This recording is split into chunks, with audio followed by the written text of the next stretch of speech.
Kuha tayo ng bunga kasi litit ang bunga nito eh. Yung hinog. Saan bang hinog dito? Ito. Uy, layo.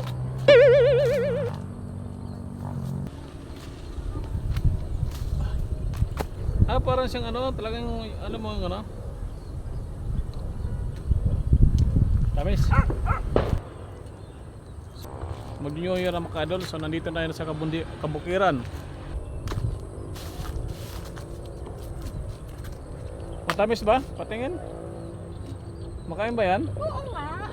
Kuha ka ng sariwa. Ayan mga idol oh.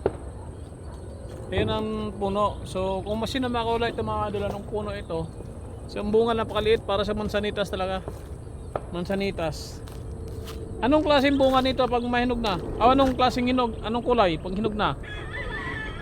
Kulay pula. So subukan natin mga ka-idol kung matamis ba ito. Maghanap tayo ng kulay pula dito. Masarap yung parang kang hilaw-hilaw. Pag malambot yan, inatas na yun. Sa taas ng bunga. Ito mga ka-idol oh. Kulay green pa eh.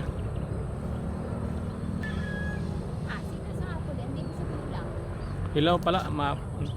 Kaya mga ka-idol, nandito tayo sa mga Kabukiran kahit New Year mga ka-idol. Wala tayong handa, dito tayo maghanda. So dito tayo din tayo magpuputukan mamaya. Ayun oh. Kahit mga idol, grabe ang daming putukan oh, daming iingi-ingi ng motor. Kita sa Kabukiran. Ayun oh. Dito tayo mga idol. Grabe mga idol oh. Ang walak-walak ng kalsada, diretso doon wala pang bahay. Yan oh. Pinuti.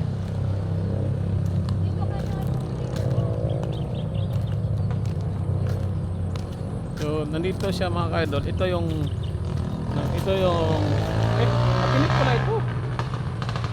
So yan mga ka-idol. Para siyang ang down para siyang kaimito. Pero ang bunga para din siya kaimito pero kaso lang liit ano, para siyang mansanitas. Mansanitas na pangalan niyan. Dito sa kanila tawag na mansanitas pero hindi natin alam sa probinsya ng Leyte kung ano pangalan nito pero wala akong nakita talaga ito ganitong kahoy o ganitong puno sa probinsya. Dahil ito lang nakita natin sa Cavite. Makita nyo mga ka-idol yung katawan niya. Oh. Kita yung katawan ng puno ng kahoy para siyang ano, biatilis bagay sa Tagalog tawag dito sa Cavite ay alatiris. Ano? Parang yun ang puno niya. So hindi man kalayo sa puno ng kahoy sa kaimito. Pero ang bunga napakalitlit-lit. Pag magkulay red daw to siya mga ka-idol, kulay red. Ayan ay napakita siya ng hinog na talaga. Pag kulay green, ayan kasi siya makamera nito.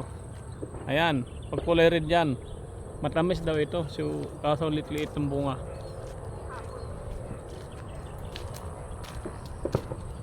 Amoy mansanas. Amoy. So amoy mansanas nga. Ayan, so ayun ang puno oh.